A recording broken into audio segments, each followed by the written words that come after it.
그 어떤 때보다 기쁨이 가득하고 참 감격스럽습니다. 예배라는 것은 사람 수에 의해서 결정되지 않고 화려한 성전의 모습에 결정되지 않습니다. 카타콤에서 예배를 드렸어도 그것은 하나님 앞에서 하나님께서 받으시는 너무나도 존귀한 예배였습니다. 그러나 아름다운 고딕 성당에서 예배를 드렸을 때 하나님은 받지 않으셨을 때도 있으셨습니다.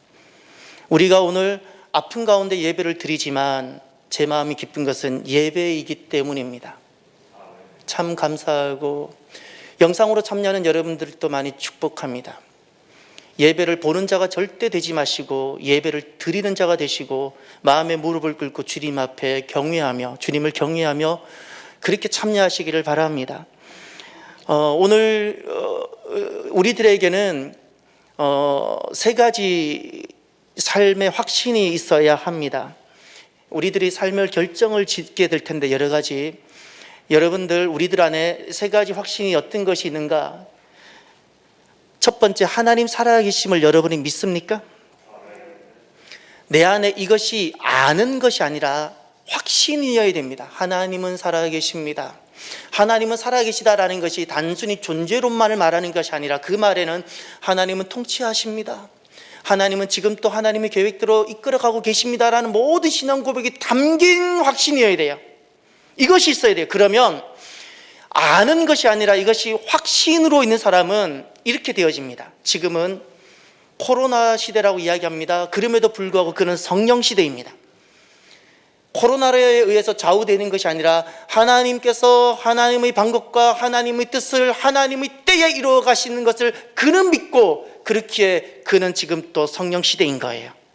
저와 여러분들은 코로나 시대입니까? 성령 시대입니까? 코로나가 지나가면 또 다른 것이 찾아올 겁니다.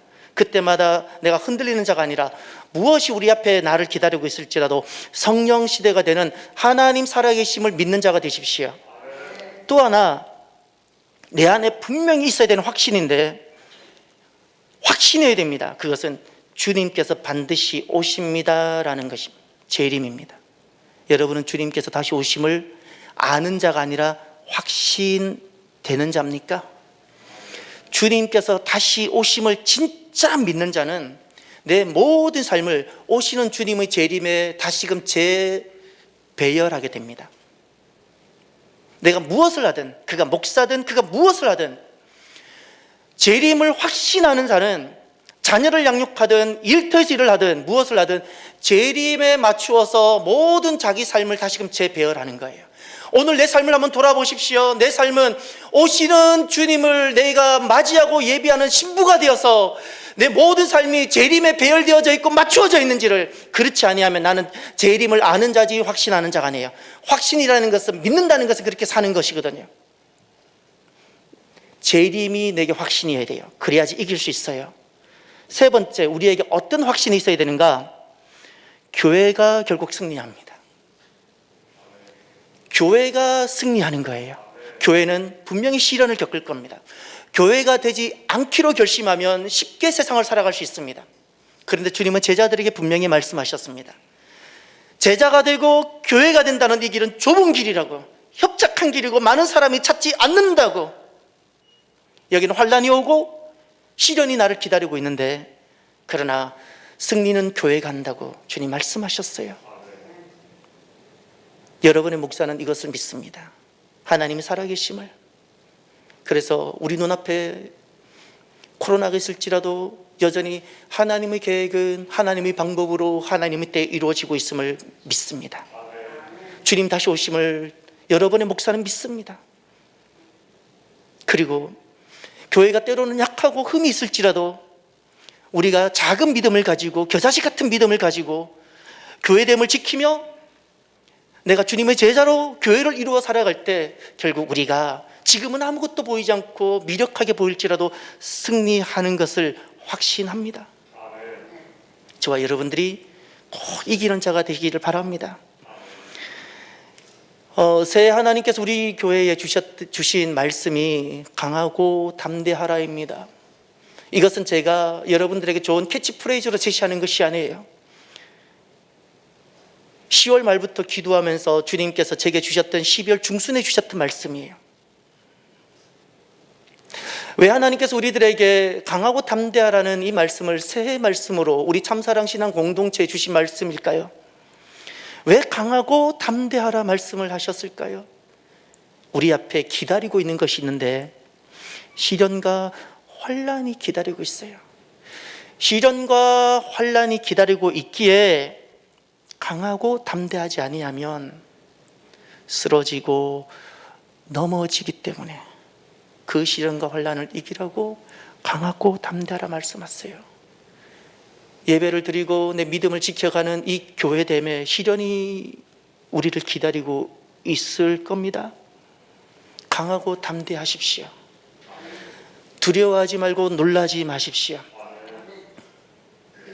어디서든 어떤 상황에서든 하나님을 예배하는 자가 되기로 주님 앞에 고백하고 결단해 보십시오. 분명히 우리의 시련과 환난은 합리적이고 대중적 지지로 우리에게 올 것입니다. 이 시련이 타당하게 올 것입니다. 그럼에도 불구하고 놀라지 말고 꼭 강하고 꼭 담대함으로 승리하시기를 바랍니다. 사각현상이라고 있습니다. 사각현상이 무엇인가? 이번 주에 교회에서 집으로 가는 길에 신호 대기를 하다가 빨간 신호 이제 출발을 했어요. 한 10m도 못 갔는데 제 오른쪽에 있던 나란히 있었던 차가 갑자기 제 차선으로 들어왔어요. 제가 급정가하지 않았으면 분명히 충돌이 일어났을 거예요. 자랑을 하면 저는 운전할 때 앞뒤 좌우 상황을 항상 머리 놓고 있습니다. 내 뒤에는 어떤 차가 있고 내 뒤에는 지금 어떤 상황이 일어나고 내 앞에는 어떤 차들이 지금 어떤 속도로 어떻게 움직이고 있기 때문에 머릿속에 다 놓고 갑니다. 들어오는 것이 순간적으로 너무 빨리 보여서 급정거를 했어요. 안 그랬으면 충돌이 일어났을 거예요. 제 앞에 유유히 끼어들어서 나란히 가는데 들어왔어요. 그리고는 싹 가는데 다 용서가 되었어요. 왜 그런지 아세요? 나는 초보입니다. 나는 초보입니다. 딱지가 붙은 거예요. 전혀 미움이라든가 그런 마음이 안 생겨요. 그리고 다음 신호등에 또 자연스럽게 서게 됐는데 슬쩍 봤어요. 그랬더니 이런 것 같아요. 아빠인지 남편인지 딸인지 아내를 아마 운전 교습을 하고 있는 것 같아요. 아마 분명히 그분은 왜 그랬을까요? 제가 안 보였어요. 제 차가 안 보였어요. 기회가 되면 제 차를 한번 타보세요. 저는 사각을 다 없앴어요. 한번 보세요. 요즘은 차가 워낙 좋아서 사각을 없애기도 하지만 제 차는 사각을 없앴어요. 사각이 있거든요. 여러분, 고린도후서 4장 18절에 이 사각 현상에 대해서 주님께서 중요한 말씀을 교회에 하셨습니다. 제가 읽어볼 테니까 어떤 말씀인지를 경청해 보십시오. 우리가 주목하는 것은 보이는 것이 아니요 보이지 않는 것이니 보이는 것은 잠깐이요 보이지 않는 것은 영원함이라. 아멘. 여기에 보이는 것이 있고 보이지 않는 것이 있다고 말씀하셨어요. 보이는 것만 보고 살아가는 것이 아니라 우리가 주목해야 되는 것, 교회가 하나님의 백성들이 주목하고 살아가야 되는 것은 보이는 것이 아니라 보이지 않는, 내게 사각을 일으키는, 내게 영적 사각을 일으키는 보이지 않는 것을 주목하라고, 보이지 않는 그 영적 사각을 일으키는 그것을 주목하고 살아가려고 주님께서는 사도 바울을 통하여 말씀하셨어요. 교회는 보이는 것을 보면서 결정하고 살아가면 절대 교회를 이루지 못하고 실패하게 되는데, 보이지 않는 것을 주목하고 살아갈 때, 사각을 없앨 때 승리하게 되는 거예요. 여러분, 세계는 다 보이는 것이 있고 놀라운 것은 세계 안에 보이지 않는 것이 있습니다. 맹인에는 두 종류가 있어요. 보이는 것을 보지 못하는 경우가 있어요. 이것은 분명히 시력에 문제가 있는 분일 거예요. 그러나 또 한 맹인이 있어요. 또 한 가지 맹인. 보이지 않는 것을 보지 못하는 것. 이 맹인이 있어요. 이것은 누구인가요? 영적으로 잠을 자는 자. 영적으로 잠을 자는 자는 보이지 않는 것을 주목하지 못해요. 그러니 보이는 이 현상이 결코 전부가 아닙니다. 우리 눈에 코로나라는 현상이 보이나요? 이것만이 전부 결코 이것이 전부가 아니라는 사실이에요. 우리가 주목하고 내 삶을 결정짓는 중요한 것은 눈에 보이는 코로나라는 현상이 아니라 보이지 않는 것, 그것을 주목해야 되고 그것을 놓쳐서는 아니 돼요. 사각의 실수를 하지 마십시오. 그래서 저와 여러분들이 독일 교회 그 교훈을 기초하면 참 좋겠습니다. 독일 교회가 사각의 실수를 초래한 경우가 있었어요. 세계 1차 대전이 끝나고 독일은 패전국이 되고 그 엄청난 전쟁 비용을 지불해야 되고 나라가 너무너무 힘들어지고 모든 사람들이 너무 힘들어서 누군가가 구세주가 나타나길 바랬어요. 그때 1918년 독일 사회주의자들이 일어나서 어떻게 했는가 하니 국가와 종교의 분리를 그때 주장을 하고 사회주의자였던 아돌프 호프만이라는 사람이 장관이 되는데 어떤 장관이 되는가 하니 교육부와 예배부를 관장하는 장관이 되고 그가 장관이 되면서 이렇게 제안을 했어요. 교회 재산을 몰수하고 학교에서 기도를 금지하고 학교 내 성경 교육을 금지하고 학교에서 체포를 학생들이 자원해서는 하지만 강요하지 못하게끔 하고 이런 것을 시도를 했는데 이 1918년도에는 이 사회주의 운동이 교회의 거센 반발로 실패를 합니다. 그런데 이것이 한 10년이 좀 더 지나고 1932년 그리고 1933년 이 2년에 걸쳐서 독일 교회와 당시 독일 교회 성도들이 어떤 일을 하는가 하니 민주공화국이었던 바이마르 공화국의 의구심을 가지게 되고 그리고 국가 사회주의 정치 세력인 그 나치 정권의 지지를 시작을 했어요. 독일 교회가 그랬어요. 이게 32년과 33년에 걸쳐서 일어났던 일이고 이 일에 대해서 이 일로 인해서 33년에 게르만 기독교 이것을 제국교회라 부르는데 이거 사회주의를 지지했던 교회를 말하는 겁니다. 이 국가 사회주의를 지지했던 이 교회가 사회주의를 반대하는 목사들을 제거하기 시작하고 반유대주의를 정당화하고 성경에서 구약을 제거하고 예수님을 어떻게 소개했는가 하니 부패한 유대인과 맞서 싸운 인물로 투쟁하는 인물로 소개했어요. 이런 일이 실제로 독일 안에서 일어났고 교회 안에서 일어났어요. 이 일에 대해서 1년 후에 34년에 고백 교회들이 바르멘 선언을 합니다. 칼 바르트가 작성하고 디트리트 보네퍼와 빌헬름 부시와 같은 신학자들이 함께 참여하는데 이 고백교회에 참여한 사람들은 소수였어요. 지극히 소수였어요. 바르멘 선언을 하면서 그들이 몇 가지 고백을 하고 자기 신앙을 고백하는데 그 중에 몇 가지가 이런 거예요. 교회는 국가기관이 아니다. 교회에 대한 국가의 통제는 잘못이다. 어떤 국가도 하나님의 말씀과 계명 앞에 그 한계를 가지고 있다.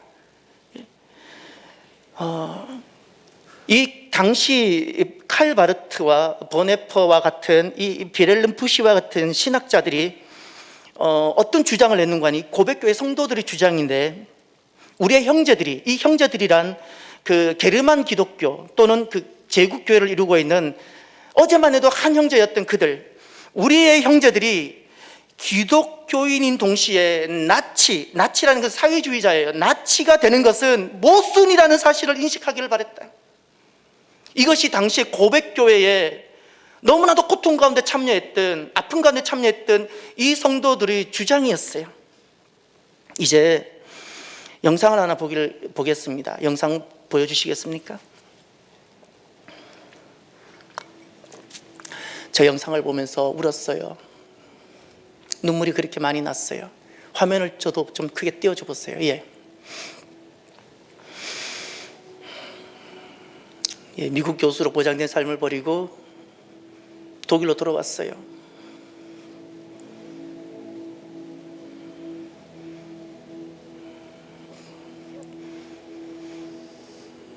고난을 겪으러 독일로 왔어요.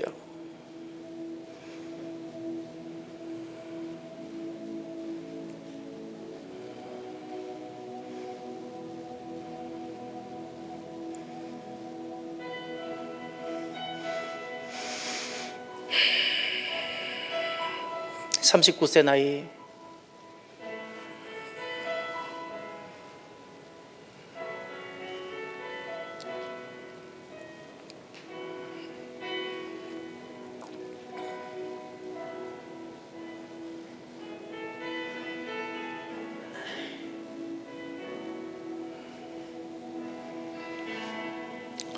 죽음 앞에 두려워하지 않고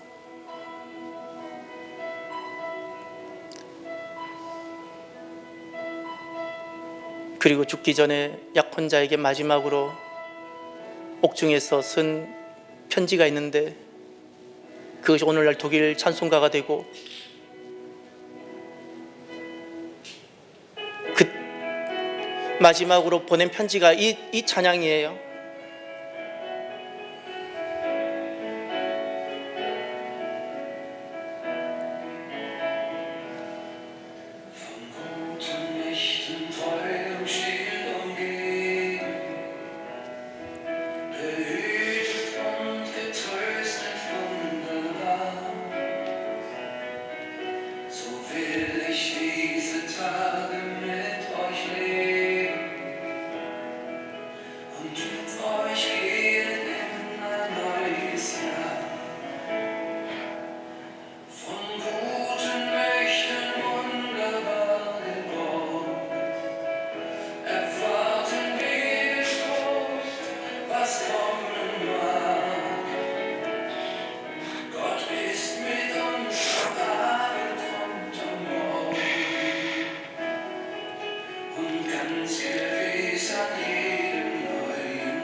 당시 독일 고백교회 형제들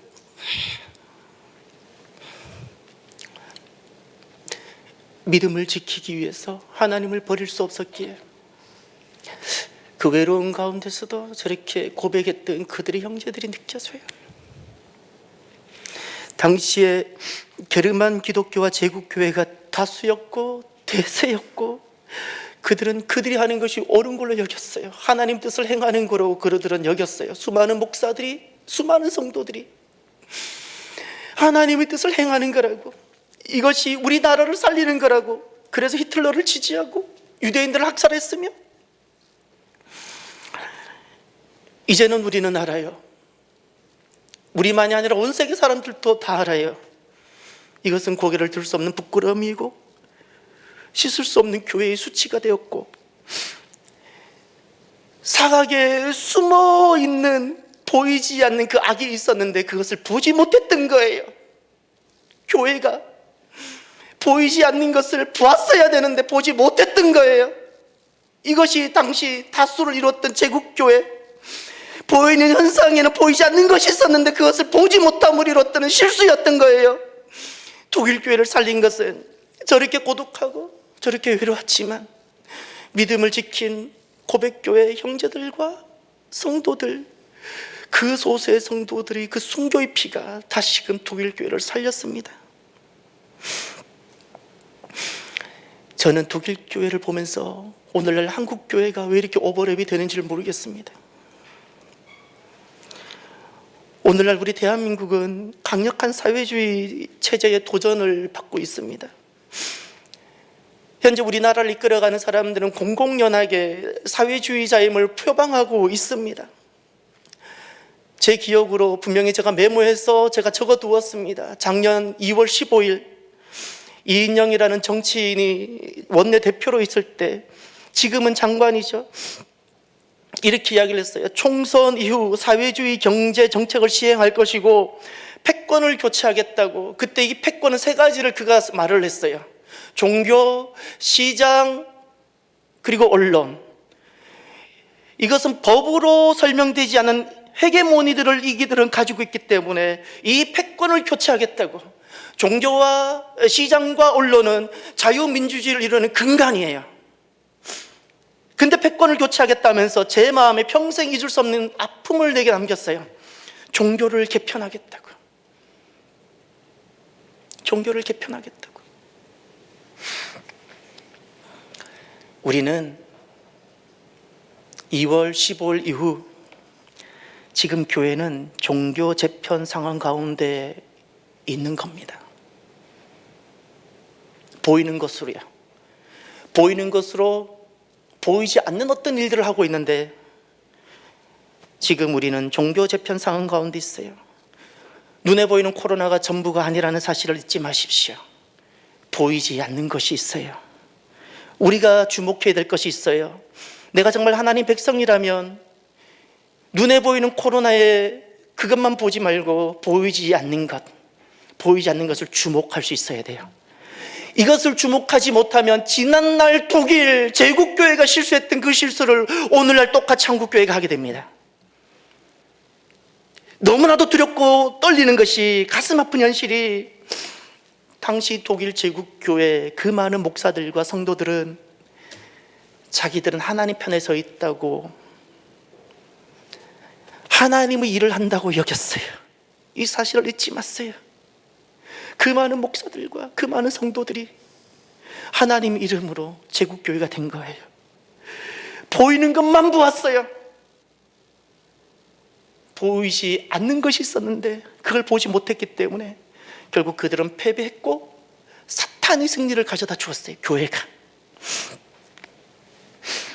사랑하는 성도 여러분, 저와 여러분들은 어떻게 살고 있습니까? 보이는 것만 보고 사십니까? 보이지 않는 것이 분명히 있는데, 이것이 중요한데 보이지 않는 것을 보지 못하고 있지는 않습니까? 두려워해야 합니다. 무엇을 두려워해야 되는 거 아니? 내가 하나님 편에 나는 서 있다고 스스로 아무리 여길지라도 너무나도 많은 사람들이 본인도 모르는 가운데 하나님을 대적하는 반대편에 서 있을 수 있다는 사실입니다. 이것을 두려워해야 돼요. 나는 진짜 하나님 편에 서 있습니까?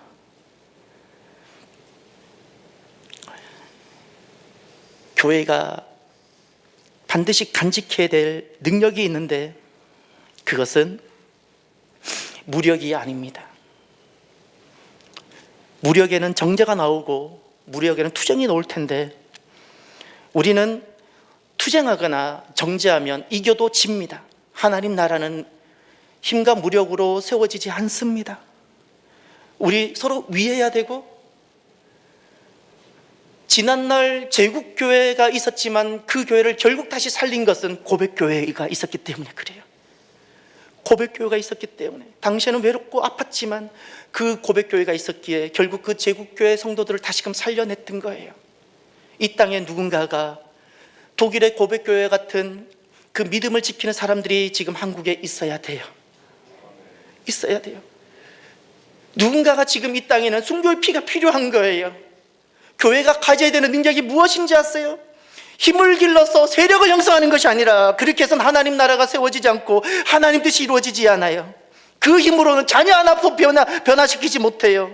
이것이 무력이 갖고 있는 한계예요. 모든 견고한 진을 파하고 악의 모든 권세를 무너뜨리는 정말 강력한 능력이 있는데, 그것은 순교입니다. 그것이 십자가입니다. 도리어 내가 죽는 거예요. 도리어 내가 죽는 거예요. 보네퍼가 죽음의 현장 앞에서 두려워했나요? 보네퍼의 죽음이 헛되었나요? 그 목사님의 죽음으로 다시 독일 교회가 돌아오게 되는 거예요.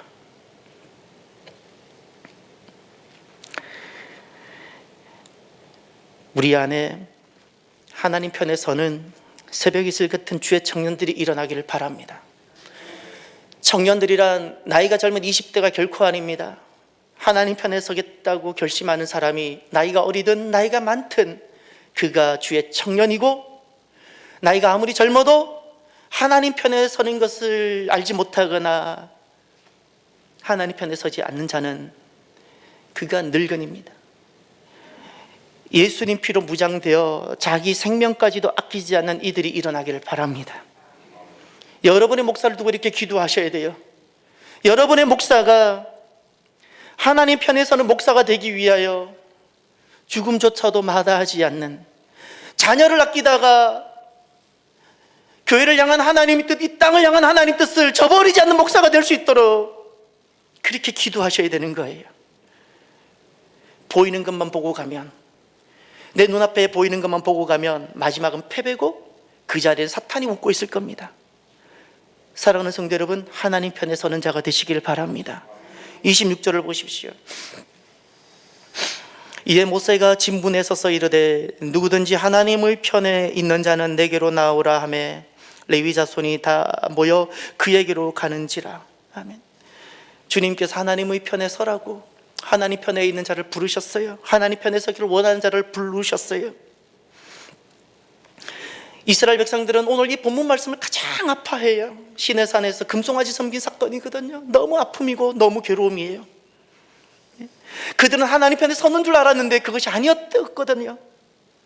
사랑하는 성도 여러분, 내가 하나님 편에 서 있는지를 점검하시기를 바라요.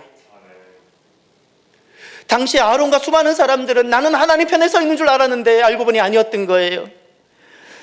내가 하나님 편에 서 있는지 점검해야 되는데, 하나님 편에 서 있으려고 자기 결단을 하게 되면 내 안에 일어나는 영적 현상이 있습니다. 두 가지가 있습니다. 이 두 가지가 내 안에 있는 사람은 하나님 편에 서 있는 사람이에요. 이제 자기를 점검해 보십시오. 첫 번째, 하나님 편에 서 있으려고 할 때 일어나는 현상, 영적 현상. 첫 번째, 가슴 아픈 자기 희생을 지불하는 일이 일어납니다. 주님 때문에, 내가 주님의 사랑을 버릴 수 없기 때문에. 27절을 보십시오. 모세가 그들에게 이르되 이스라엘의 하나님 여호와께서 이렇게 말씀하시기를 너희는 각각 허리에 칼을 차고 진 이 문에서 저 문까지 왕래하며 각 사람이 그 형제를, 각 사람이 자기 친구를, 각 사람이 자기의 이웃을 죽이라 하셨느니라. 성경은 윤리로 보지 마세요. 성경을 윤리로 보면 하나님을 만나지 못합니다. 윤리 교과서가 아니에요. 구원입니다. 구원이라고요. 지금 왜 주님께서 허리에 칼을 차라고, 왜 형제, 자기 친구, 자기 이웃에게 칼을 갖다 대어라고 말씀하셨을까요? 내 형제들에게 칼을 갖다 대는 것이 쉬운 일인가요? 즐거운 일인가요? 아무나 할 수 있는 일인가요? 출애굽하면서 평생 함께 걸어왔던 친구, 고센 땅에도 함께 살았고 지금 여기까지 왔는데 그들에게 칼을 댄다는 것이 쉬운 일인가요? 어제까지 홍해를 함께 건넜고 함께 굶고 함께 만나를 먹었던 그 이웃에게 어떻게 칼을 댈 수 있죠? 이 일이 쉬운 건가요? 여러분, 저와 여러분들은 주님 때문에 얼마나 가슴 아픔이 있었습니까? 얼마나 주님을 사랑하는 것을 내가 저버릴 수 없기 때문에 주님 사랑을 내가 포기할 수 없었기 때문에 어떤 아픈 희생이 있으셨습니까? 아픔, 희생이 있을 때 그는 하나님 편에 서는 자입니다. 아브라함을 기억하십시오. 그는 처음 부를 때도 떠나야만 했어요. 가슴 아픔이에요. 부모를 떠나야 해요. 부모에게 칼을 갖다 대는 것과 같은 거예요. 본토 친척 아비집 모든 걸 떠나야 돼요. 자기의 그동안 자라왔던 이데올로기, 자기의 모든 배경들 다 떠나야 돼요. 그뿐만 아니라 마지막은 어땠나요? 아들에게 칼을 갖다 대야 돼요. 쉬웠을까요? 가슴이 아프죠. 그럼에도 불구하고 주님 사랑을 저버릴 수가 없는 거예요. 여러분들은 주님 때문에 얼마나 가슴 아픈 자기 희생을 지불해 보셨습니까? 하나님 편에 서는 자는 가슴 아픈 자기 희생이 지불되는 거예요. 하나님께서는 이것을 무엇이라 말씀하시는가? 29절을 보세요. 하나님께서는 이것을 이렇게 말씀하세요. 모세가 이르되 각 사람이 자기의 아들과 자기의 형제를 쳤으니, 자기 자녀예요? 자기 형제예요? 그 쳤어요. 칼을 갖다 댔어요.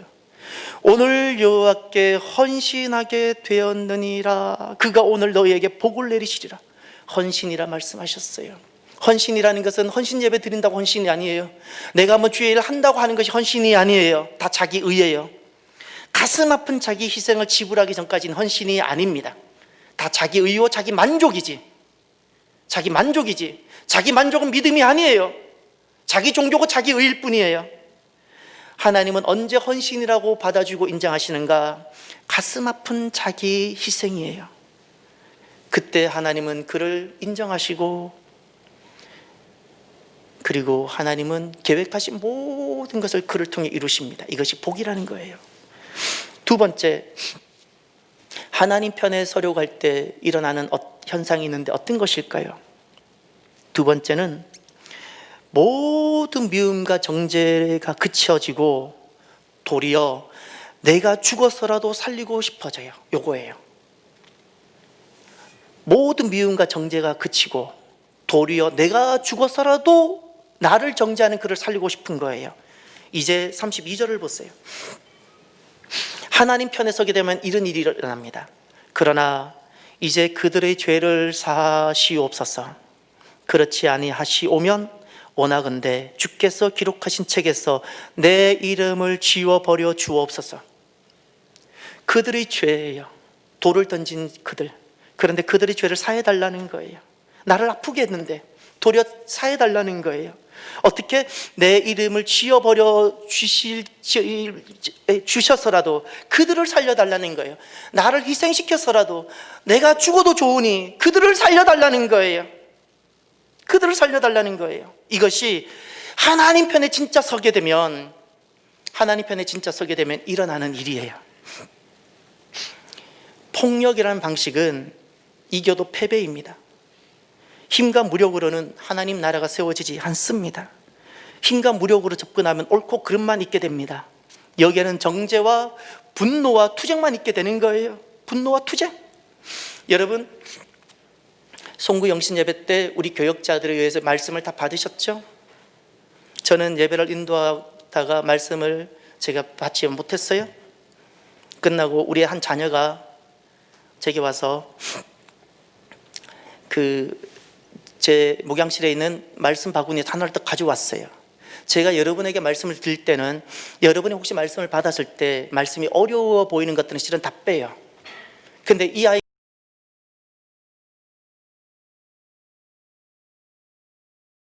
적은 자는 자기의 노를 다 지혜로운 자는 그걸 억제하느니라.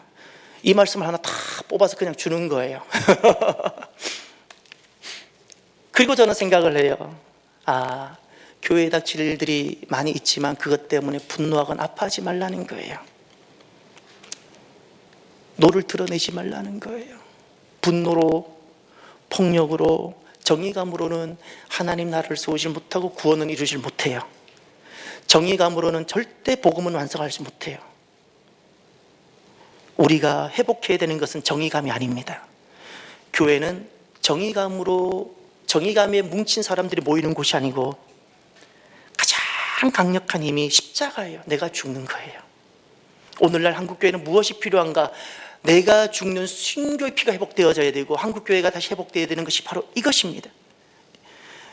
모든 미움을 그치고, 그리고 도리어 내가 죽는 바로 그것, 내가 죽음으로 그를 살리는 거예요. 이것이 십자가예요. 내가 죽음으로 그를 살려내는 자리가 십자가예요. 이것이 교회가 가져야 되는 능력이고, 스데반을 기억하십시오. 스데반이 말씀을 전하는 그 이후로 그는 돌에 맞아 순교하게 되지요. 순교할 때 본인에게 돌을 던지는 사람들에게 저주하거나 원망을 했나요? 분노했나요? 아니요. 오히려 저들을 용서해달라고 주님께 기도하고 얼굴이 천사같이 되어간 가운데 그는 마지막 이 땅을 떠나 주님께로 돌아갔어요. 순교의 피였어요. 헛되었나요? 그 자리에 그 현장의 책임자로 있었던 사울이란 청년이 그가 나중에 사도 바울이 됩니다. 순교의 피가 있었기 때문에 초대교회에 가장 선한 영향력을 끼쳤던 바울이 그 자리에서 태어나는 거예요.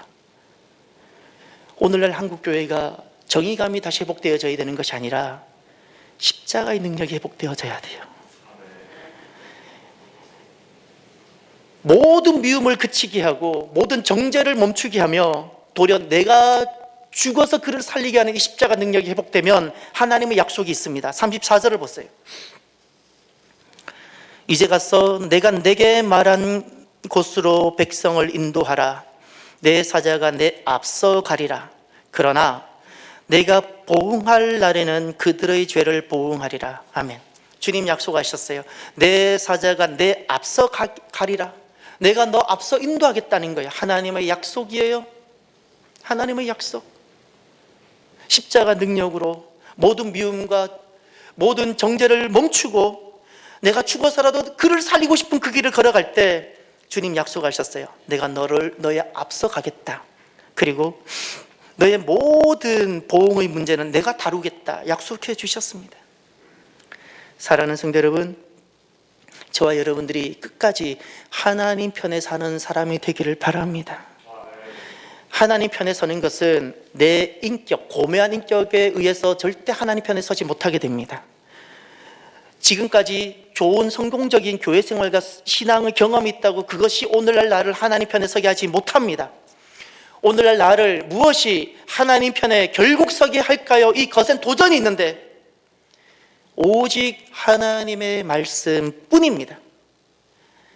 내가 날마다 하나님 말씀 앞에 나를 세울 때 그것이 나를 다시금 하나님의 편에 서게 합니다.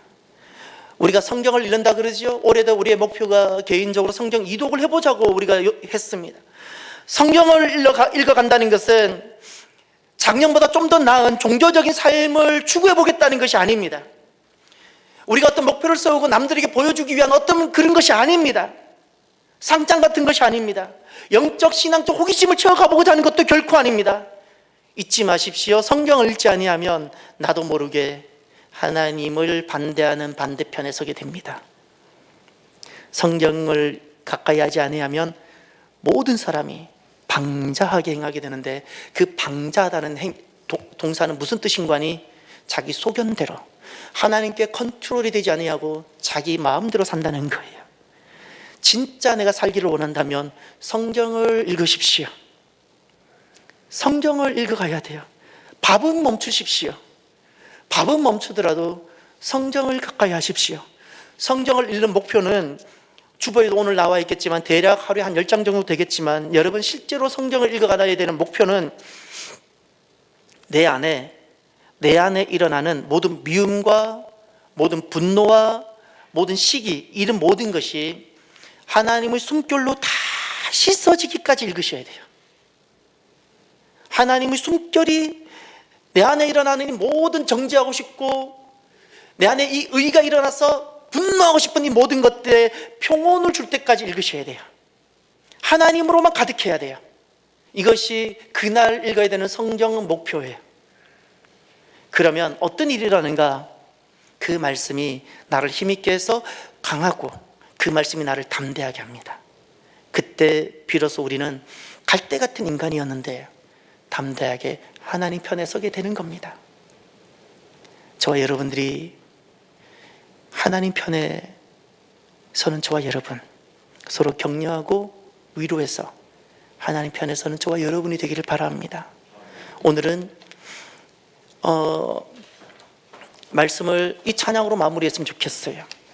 당시에 독일 고백교회가 외로운 가운데 말씀을 지키고 믿음을 지키며 고독한 가운데 하나님 앞에 신앙 고백했던 그 선한 능력이라는 그 찬양을 우리가 오늘 고백하면서 오늘 우리가 내가 지켜야 될 믿음을 지키며 고독하고 외로울지라도 하나님 편에 서기를 우리 또한 이 찬양을 통해서 결단하게 되어지기를 바랍니다. 찬양합시다.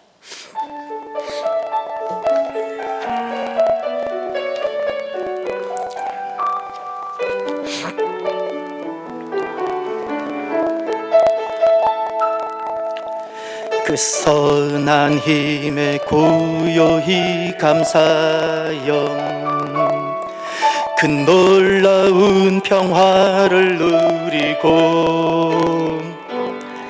나 그대들과 함께 걸어가네. 나 그대들과 한 해를 여네. 지나간 허물 어둠의 날들이 무겁게 내 영혼 짓눌러도 오 주여 우릴 외면치 마시고 이 약속의 구원을 이루소서. 그 선한 힘이 우릴 감싸시니 믿음으로 일어나릴 기대하네. 주 언제나 우리와 함께 계셔. 하루 또 하루가 늘 새로워.